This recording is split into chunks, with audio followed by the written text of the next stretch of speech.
এবার সরাসরি হাসিনাকে দেশে ফিরিয়ে আনার কথা বলে আওয়ামী লীগে যোগদান করলেন বিএনপির বহিষ্কৃত নেত্রী ব্যারিস্টার রুমিন ফারহানা। ব্রাহ্মণবাড়িয়াতে আওয়ামী লীগ মিছিল করেছে, ছিলই 15 থেকে 20 জন, 150 জনকে আসামি করা হয়েছে। এই আসামি কেন করা হয়েছে জানেন? বাণিজ্য করার জন্য। ব্রাহ্মণবাড়িয়া 2 আসনের এই এমপি তিনি বলছেন, ব্যারিস্টার রুমিন ফারহানা, তিনি বলছেন ক্ষমতাচ্যুত প্রধানমন্ত্রী শেখ হাসিনা দেশে ফিরতে আইনগত কোনো বাধা নেই। ব্যারিস্টার রুমিন ফারহানা আওয়ামী লীগের রাজনীতি করার আগ্রহ প্রকাশ করেছেন। দুঃসময়ের এমন সিদ্ধান্ত গ্রহণের জন্য রুমিন ফারহানাকে ধন্যবাদ জানিয়েছেন সাবেক প্রধানমন্ত্রী শেখ হাসিনা। রুমিন ফারহানার এক সিদ্ধান্তেই কিন্তু তোলপাড় পুরো দেশের রাজনৈতিক অঙ্গন। শেখ হাসিনাকে আবারও দেশে ফিরিয়ে এনে রাজনীতিতে আবারও অনুপ্রবেশ করানোর জন্য দর্শক রুমিন ফারহানা যে কথা বলেছে সেটা শুনলে দর্শক আপনার রীতিমতো মাথা ঘুরে যাবে। দর্শক রুমিন ফারহানার কথাবার্তায় কিন্তু একেবারে স্পষ্টই কিন্তু ধারণা পাওয়া যায় যে রুমিন ফারহানা কিন্তু আওয়ামী লীগের হাল ধরছেন। দর্শক শ্রোতা, যেহেতু তিনি এখন বিএনপি থেকে বহিষ্কৃত নেত্রী আর অন্য কোনো দলে যাওয়ার কোনো প্রশ্নই ওঠে না, কারণ তিনি জামায়াতে ইসলামকে একেবারে 2 চোখের 1 চোখও কিন্তু দেখতে পারেন না। আর যার ফলশ্রুতিতেই কিন্তু এই রুমিন ফারহানার কথাবার্তায় একেবারে স্পষ্টই কিন্তু দর্শক আপনি বুঝতে পারবেন যে এই রুমিন ফারহানা আগামীতে আওয়ামী লীগের যে হাল ধরছে দর্শক সেটা একেবারে কিন্তু ক্লিয়ার হয়ে যাবেন। দর্শক, যেটা কিন্তু আপনারা ভিডিও শুরুতে শিরোনাম দেখেও কিন্তু বুঝতে পেরেছেন, তবে এবার বিস্তারিত ভিডিওটা দেখলে একেবারে পানির মতো ক্লিয়ার হয়ে যাবেন আপনি যে রুমিন ফারহানা আওয়ামী লীগের হাল ধরছেন আগামীতে। দর্শক শ্রোতা, সেটাই কিন্তু আপনাদেরকে একেবারে বিস্তারিত পরামর্শ দেখানোর জন্যই কিন্তু আমরা আজকে এই ভিডিওটি নিয়ে হাজির হয়েছি। তাই আপনার কাছে অনুরোধ থাকবে দর্শক, ভিডিওটি একটু স্কিপ না করে একেবারে শেষ পর্যন্ত দেখবেন, তবেই কিন্তু এই রুমিন ফারহানার কথাগুলো আপনি ভালো করে বুঝতে পারবেন। তাহলে চলুন সম্মানিত প্রিয় দর্শক, আগে আপনাকে সেই মূল ভিডিওটি দেখিয়ে নিয়ে আসি, তারপরে নিয়ে আরো বিস্তারিত আলোচনা করব আমরা। ব্রাহ্মণবাড়িয়াতে আওয়ামী লীগ মিছিল করেছে, ছিলই 15 থেকে 20 জন, 150 জনকে আসামি করা হয়েছে। এই আসামি কেন করা হয়েছে জানেন? বাণিজ্য করার জন্য। একজন বিরোধী রাজনীতি প্রতিপক্ষকে নিষিদ্ধ করার বদলে তাকে নির্বাচনে লড়ার সুযোগ দেওয়ার কথা বলছেন। শুনতে অস্বাভাবিক লাগলেও এটাই এখন বাংলাদেশের রাজনীতির সবচেয়ে আলোচিত এক বক্তব্য। সংসদ সদস্য রুমিন ফারহানা একদিকে বলছেন সাবেক প্রধানমন্ত্রী শেখ হাসিনার দেশে ফিরে আইনের মুখোমুখি হওয়া উচিত, অন্যদিকে আওয়ামী লীগের কিছু কাজের প্রশংসাও করছেন, আবার দলটিকে নিষিদ্ধ না করার পক্ষেও কথা বলছেন। এটা কি স্ববিরোধী অবস্থান, নাকি এক ভিন্ন ধরনের রাজনৈতিক পরিপক্কতার ইঙ্গিত? গণতন্ত্র, প্রতিহিংসা আর আইনের শাসন, এই তিনের টানাপোড়েনে দাঁড়িয়ে থাকা একটি বক্তব্যকে আজ আমরা খুঁটিয়ে দেখব। বাংলাদেশের রাজনীতিতে এমন কিছু বক্তব্য মাঝে মাঝে সামনে আসে যা শুধু একটি দলের অবস্থান নয়, বরং গোটা রাজনৈতিক সংস্কৃতিকে নতুন করে ভাবতে বাধ্য করে। সম্প্রতি সংসদ সদস্য রুমিন ফারহানার একটি মন্তব্য এমনই এক আলোচনার জন্ম দিয়েছে।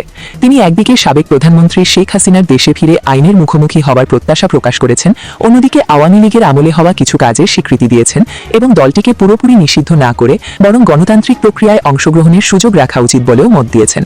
প্রশ্ন উঠছে, এই বক্তব্য কি নিছকই একটি রাজনৈতিক অবস্থান, নাকি বাংলাদেশের ভবিষ্যৎ গণতন্ত্র নিয়ে একটি গুরুত্বপূর্ণ বার্তা? বিষয়টি নিরপেক্ষভাবে বিশ্লেষণ করাই এই প্রতিবেদনের উদ্দেশ্য। বাংলাদেশের রাজনীতিতে রাজনৈতিক প্রতিদ্বন্দ্বিতা, ক্ষমতার পালাবদল এবং আইনের শাসন নিয়ে আলোচনা বহু বছর ধরেই গুরুত্বপূর্ণ বিষয় হিসেবে বিবেচিত হয়ে আসছে। আর এই প্রেক্ষাপটে রুমিন ফারহানার বক্তব্য নতুন করে রাজনৈতিক বিতর্কের জন্ম দিয়েছে। তিনি বলেছেন সাবেক প্রধানমন্ত্রী শেখ হাসিনা দেশে ফিরে এসে দেশের আইনের প্রতি শ্রদ্ধাশীল থাকবেন এবং প্রচলিত আইন অনুযায়ী বিচার প্রক্রিয়ার মুখোমুখি হবেন বলে তিনি আশা করেন। এই বক্তব্যের মাধ্যমে তিনি একদিকে আইনের শাসনের গুরুত্ব তুলে ধরেছেন, অন্যদিকে বিচার প্রক্রিয়া যেন আইনসম্মত ও প্রাতিষ্ঠানিক কাঠামোর মধ্যেই পরিচালিত হয় সেই প্রত্যাশাও ব্যক্ত করেছেন বলে ব্যাখ্যা করা যেতে পারে। একই আলোচনার সূত্রে তিনি আওয়ামী লীগ সরকারের বিভিন্ন কর্মকাণ্ডে ইতিবাচক দিক ছিল বলেও মন্তব্য করেছেন। রাজনৈতিক বিশ্লেষকদের মতে একটি দলের সব কর্মকাণ্ডকে সম্পূর্ণ ভালো বা সম্পূর্ণ খারাপ হিসেবে মূল্যায়ন করার পরিবর্তে ভালো ও সমালোচনাযোগ্য উভয় দিক নিয়ে আলোচনা করাই একটি ভারসাম্যপূর্ণ রাজনৈতিক দৃষ্টিভঙ্গির অংশ হতে পারে।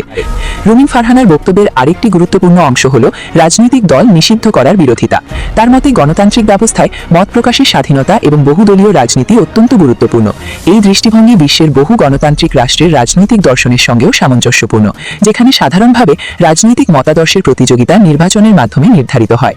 তবে একই সঙ্গে এটিও উল্লেখযোগ্য যে কোনো রাজনৈতিক দল আইন ভঙ্গ করেছে কিনা, তাদের কার্যক্রম সাংবিধানিক ও আইনগত সীমার মধ্যে রয়েছে কিনা, কিংবা তাদের বিরুদ্ধে রাষ্ট্রের কোনো অভিযোগ আছে কিনা, এসব বিষয়ে চূড়ান্ত সিদ্ধান্ত নেওয়ার এখতিয়ার আদালত ও সংশ্লিষ্ট রাষ্ট্রীয় প্রতিষ্ঠানের। তাই কোনো দল রাজনীতি করবে কিনা সেটি শেষ পর্যন্ত দেশের প্রচলিত আইন, আদালতের সিদ্ধান্ত এবং সাংবিধানিক কাঠামোর ওপর নির্ভরশীল। রুমিন ফারহানার বক্তব্যে এই ধারণাও প্রতিফলিত হয়েছে যে রাজনৈতিক মতপার্থক্যের সমাধান নিষেধাজ্ঞার মাধ্যমে নয়, বরং গণতান্ত্রিক প্রতিযোগিতা এবং জনগণের রায়ের মাধ্যমে হওয়া উচিত। তবে প্রসঙ্গত উল্লেখযোগ্য যে রুমিন ফারহানা দলীয়ভাবে নয়, বরং ব্রাহ্মণবাড়িয়া 2 আসনের স্বতন্ত্র সংসদ সদস্য হিসেবে সংসদে রয়েছেন এবং এর আগে তিনি বিএনপির সহ আন্তর্জাতিক বিষয়ক সম্পাদক হিসেবেও দায়িত্ব পালন করেছেন। এই প্রেক্ষাপট তার বক্তব্যের রাজনৈতিক তাৎপর্য বুঝতে সহায়ক হতে পারে। শেষ পর্যন্ত এই ধরনের বক্তব্য বাংলাদেশের রাজনৈতিক সংস্কৃতিতে ভবিষ্যতে কী প্রভাব ফেলবে তা নির্ভর করবে দেশের প্রাতিষ্ঠানিক কাঠামো কতটা দৃঢ়ভাবে আইনের শাসন নিশ্চিত করতে পারে এবং রাজনৈতিক দলগুলো নিজেদের মধ্যে সহনশীলতা কতটা অনুশীলন করে তার উপর। রুমিন ফারহানা শেখ হাসিনার এই ফেরার প্রসঙ্গ নিয়ে খুবই গুরুত্বপূর্ণ একটা কথা বলছেন। রুমিন ফারহানা সাম্প্রতিক সময়ে সাইবার বুলিং এর শিকার হচ্ছেন প্রচণ্ড, কারণ জুলাই আন্দোলনকে কেন্দ্র করে যে বিতর্কিত ব্যাপারগুলো রয়েছে সেগুলো নিয়ে তিনি যখন সরব হচ্ছেন, কথা বলছেন, তখনই তাকে দোষর ট্যাগ দেয়া হচ্ছে। তার মানে হচ্ছে যে কোনো ভুল ধরা যাবে না। এখন জুলাই আন্দোলন যারা করেছেন তারা তো ফেরেশতা না, তাদেরও তো ভুল থাকতে পারে। এই যে ব্যাপারটা, এই যে উদার পন্থার ভাবনাটা, এই ভাবনাটা কেন মাথার মধ্যে ঢোকে না? যখন নিজেদের মাথার মধ্যে ঢোকে না, তখন আবার শেখ হাসিনা কিংবা আওয়ামী লীগকে আমরা দোষারোপ করি যে তারা সমালোচনা নেয়নি, তারা কারো কথা শুনেনি, তারা নিজের মতো করে মানে তারা যেটা মনে করেছে সেটাই ভালো মনে করেছে, অর্থাৎ আত্মকেন্দ্রিকতা যেটা, সেই ব্যাপারটার জন্য শেখ হাসিনা এবং আওয়ামী লীগকে আমরা দোষ দিই। কিন্তু একই কাজ আমরা যখন করছি তখন আমরা আমাদের দোষটা ধরি না। রুমিন ফারহানা শেখ হাসিনার ফেরা বিষয়ে, ফেরার অধিকার বিষয়ে, আইনি দিক বিষয়ে গুরুত্বপূর্ণ যে কথাটা বললেন সেটা নিয়ে চলুন একটু বিশ্লেষণ করে। রুমিন ফারহানার কথা যেন একাই পরিপূর্ণ বিরোধী দলের কাজটা করে যাচ্ছেন তিনি। নির্বাচনের পরে মনে হচ্ছিল যে তিনি হয়তো বিএনপিতে ফিরবেন, কিন্তু এখন কেন যেন মনে হচ্ছে যে তার আর বিএনপিতে ফেরার পথ থাকছে না। এত বেশি সমালোচনা তিনি সরকারের করছেন। সেই রুমিন ফারহানা এবং মানে ব্যক্তি রুমিন ফারহানা, রাজনীতিবিদ রুমিন ফারহানা নিজের এলাকায় তো বটেই, কথা বলার কারণে, স্পষ্ট উচ্চারণের কারণে তিনি বিএনপি করা অবস্থাতেও কিন্তু সাধারণ মানুষের কাছে খুবই গ্রহণযোগ্য একটা ক্যারেক্টার হিসেবে আমাদের সামনে উপস্থিত হয়েছেন। তিনি যেটা বলছেন, আজকের পত্রিকা সেটা নিয়ে একটা নিউজ করেছে, আজকের পত্রিকার শিরোনামটা দেখে নিন। সেখানে তিনি বলছেন শেখ হাসিনার দেশে ফিরতে আইনগত বাধা নেই। রুমিন ফারহানা তিনি নিজে আইনের ছাত্রী, আইনগত বাধা তিনি দেখছেন না, এটা হয়তো সত্য, কিন্তু আসলেই কি বাধা নেই? কি বলছেন প্রকৃতপক্ষে তিনি? ব্রাহ্মণবাড়িয়া 2 আসনের এই এমপি তিনি বলছেন, ব্যারিস্টার রুমিন ফারহানা তিনি বলছেন ক্ষমতাচ্যুত প্রধানমন্ত্রী শেখ হাসিনার দেশে ফিরতে আইনগত কোনো বাধা নেই, মানে তিনি দেশে ফিরতে পারবেন। আজকে নিজের এলাকায় এক অনুষ্ঠানে সাংবাদিকদের এক প্রশ্নের জবাবে তিনি বলেন আইনগতভাবে অবশ্যই কোনো বাধা নেই, তিনি দেশে ফিরবেন, আত্মসমর্পণ করবেন এবং জামিন চাইবেন, ফৌজদারি কার্যবিধির স্বাভাবিক যে আইনি প্রক্রিয়া সেটি অনুসরণ করবেন। খুবই স্পষ্টভাবে বলেছেন, মানে আইনের কথা বলেছেন যে তিনি দেশে ফিরবেন। দেশে ফিরলে তার যেহেতু মানে তার বিরুদ্ধে যেহেতু বহু মামলা রয়েছে, তিনি আত্মসমর্পণ করবেন, দণ্ড রয়েছে, আত্মসমর্পণ করবেন, আত্মসমর্পণ করে তিনি জামিন চাইবেন, জামিনের পরে তারপরে আইনি মোকাবেলাগুলো তিনি করতে চাইবেন, এটাই তো স্বাভাবিক। কিন্তু বাংলাদেশের আইন কি এই স্বাভাবিক গতিতে চলে? সেটা একটা বড় প্রশ্ন। বাংলাদেশের রাজনীতিবিদরা আইনকে কি স্বাভাবিক গতিতে চলতে দিয়েছেন গত 55 বছরে? দেননি।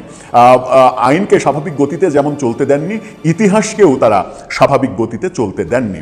সবাই যে যার মতো করে ইতিহাস লিখার চেষ্টা করেছেন। এমনকি ইউনূস সরকার, তারাও তাদের যে 8 আগস্ট 2024-এর 8 আগস্ট শপথের দিন, সেই শপথের দিনটাকে একটা বিশেষ দিবস হিসেবে ঘোষণা করেছিল তাদের মানে সরকারের আমলে, এবং সেটাকেই মানে জুলাইয়ের মূল দিবস হিসেবে ঘোষণা করেছিল, যেন সারা পৃথিবীতে বাংলাদেশের এই ইতিহাসটা লেখা হয় যে ডক্টর ইউনূস ক্ষমতা নিয়েছিলেন। এই ব্যাপারটা, আত্মকেন্দ্রিকতা, আত্মপ্রচার, এই ব্যাপারগুলো কোন পর্যায়ে গেলে এটা করতে পারেন সেটা তো আমরা বুঝতেই পারি। পরবর্তীতে তিনি বাধ্য হয়েছিলেন, জুলাই আন্দোলনের পক্ষের শক্তির মানে সমালোচনার মুখে তিনি বাধ্য হয়েছিলেন সেটা পরিবর্তন করতে।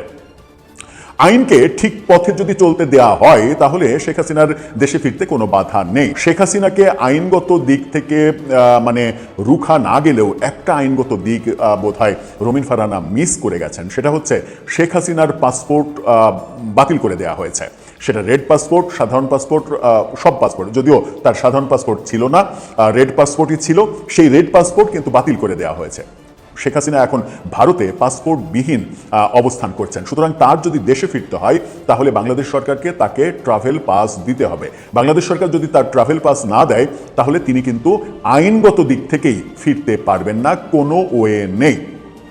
কোনো ওয়ে যদি না থাকে তাহলে তিনি কিভাবে ফিরবেন? আবার প্রশ্ন আসে যে ট্রাভেল পাস সরকারের কাছে চাইলেই তো সরকার দেবে না, ট্রাভেল পাস চাইলেই সরকার দেবে না। কারণ শেখ হাসিনাকে ফেরানো, সেটা প্রত্যর্পণ চুক্তির আওতায় হোক কিংবা শেখ হাসিনা নিজে থেকে ফেরা, এই দুটো ব্যাপারেই সরকারের মধ্যে মিশ্র অবস্থান রয়েছে। অবস্থানটা খুবই ক্লিয়ার, সরকার শেখ হাসিনাকে নিয়ে নতুন কোনো জটিলতায় পড়তে চাইছে না। এটা সরকারের অভ্যন্তরের বিভিন্ন খবর, যেটা গণমাধ্যমে নানাভাবে উঠে আসতে আমরা দেখেছি। আবার বিএনপির যে সাম্প্রতিক অবস্থান, নির্বাচনের আগে পর্যন্ত কোনো দল নিষিদ্ধ করার প্রক্রিয়ায় কিন্তু বিএনপি ছিল না। পরবর্তীতে আমরা দেখলাম ইউনূস সরকারের মেটিকুলাস সেই আইনটা সংসদে পাশ করে আওয়ামী লীগের উপরে নিষেধাজ্ঞা সেটা দীর্ঘায়িত করা হলো। আবার আওয়ামী লীগ বাংলাদেশে আর কখনো রাজনীতি করতে পারবে না, এরকম ঘোষণা স্বরাষ্ট্রমন্ত্রী দিচ্ছেন। আন্তর্জাতিক অপরাধ ট্রাইব্যুনালের চিফ প্রসিকিউটর বলছেন যে আওয়ামী লীগের বিচার আওয়ামী লীগের করা আইনেই হবে এবং তদন্ত সংস্থা তদন্তেও নেমে পড়েছে, বিচার শুরু হয়ে যাবে দলের। সুতরাং দলকে আদালতের মাধ্যমে নিষিদ্ধ করার প্রক্রিয়াও চলছে। সব মিলিয়ে শেখ হাসিনার আইনগত বাধা নেই, এটা যেমন পুরোপুরি সত্য না, আবার আইনগত বাধা না থাকলেও শেখ হাসিনাকে ফিরতে দেয়া হবে। শেখ হাসিনাকে ফিরতে দিলে রাজনীতি যেভাবে উত্তাল হয়ে যেতে পারে সেই রিস্ক সরকার নেবে, এটা ব্যক্তিগতভাবে আমার মনে হয় না। তাহলে কোন দিকে যাবে রাজনীতি সেটা আমার জানা নেই। দর্শক, আপনার সেটা জানা থাকলে কিংবা আপনি যদি সেই অনুমানটা করতে পারেন জানিয়ে লিখতে পারেন আমাদের। হ্যাঁ দর্শক, রুমিন ফারহানার কথাগুলি তো আপনারা শুনলেন এক এক করে বিস্তারিত, যে আসলে সে কি বলেছে সেটার বিস্তারিত বিশ্লেষণও কিন্তু আপনারা দেখতে পেয়েছেন। আর দর্শক, এগুলি শোনার পর আপনার কি মনে হয় রুমিন ফারহানা আদৌ আওয়ামী লীগে যোগদান করার দর্শক সিদ্ধান্ত নিয়ে ফেলেছে? অর্থাৎ তার যে কথা বলার ভঙ্গি দর্শক, সেই ভঙ্গিতেই কিন্তু অনেকটাই ধারণা করা যায় যে সে হাসিনার সঙ্গে হয়তোবা তার যোগাযোগ রয়েছে, অথবা হাসিনার সঙ্গে তার এই বিষয় নিয়ে আলাপ আলোচনা হয়। আর সেই পর্যায়ে কিন্তু সে এমন দৃঢ়ভাবে কিন্তু বলতে পারছে যে হাসিনা অবশ্যই দেশে ফিরবেন এবং দেশে ফিরে বিচারের মুখোমুখি হবেন। অর্থাৎ এই রুমিন ফারহানা কিন্তু একজন ব্যারিস্টারও বটে।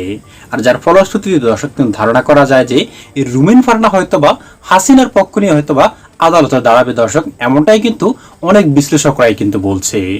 কারণ রুমিন ফারহানা যে একজন সাহসী নেত্রী, সে কিন্তু কাউকেই কিন্তু ভয় করে না, এমনকি পরোয়া করেও কিন্তু কথা বলে না। যার ফলশ্রুতিতে দর্শক এই সরকার, বর্তমান সরকার বিএনপি, সে কিন্তু আগে বিএনপিতেই ছিল, আর এই বর্তমানে কিন্তু সে সংসদ বলেন বা সংসদের বাহিরে বলেন, এই বিএনপি সরকারের কাউকেই কিন্তু সে পরোয়া করে কথা বলে না। এমনকি এই অন্যান্য যে যা বিরোধী দল রয়েছে 11 দলীয় জোট, তাদেরকেও কিন্তু সে কোনো পরোয়া করে কথা বলে না। আর যার ফলশ্রুতিতে দর্শক ধারণা করা যায় যে এই রুমিন ফারহানা কিন্তু এই আওয়ামী লীগের নৌকায় কিন্তু উঠতে যাচ্ছে দর্শক, এমনটাই কিন্তু ধারণা করা যায়। হ্যাঁ দর্শক শ্রোতা, আজকের এই রিপোর্টটি দেখার পর এমনকি বিস্তারিত তথ্যগুলি জানার পর আপনার কি মনে হয় রুমিন ফারহানা আওয়ামী লীগ ঘেঁষা হয়ে যাচ্ছে ধীরে ধীরে? দর্শক শ্রোতা, অবশ্যই আপনার মূল্যবান মতামতটুকু লিখবেন আমাদের কমেন্ট বক্সে এবং ভিডিওতে অবশ্যই একটি লাইক দিয়ে আমাদের চ্যানেলটি এখনই সাবস্ক্রাইব করে রাখুন পরবর্তী আপডেটের জন্য। দর্শক, আজ এ পর্যন্তই। আশা করি সকলে অনেক ভালো থাকবেন।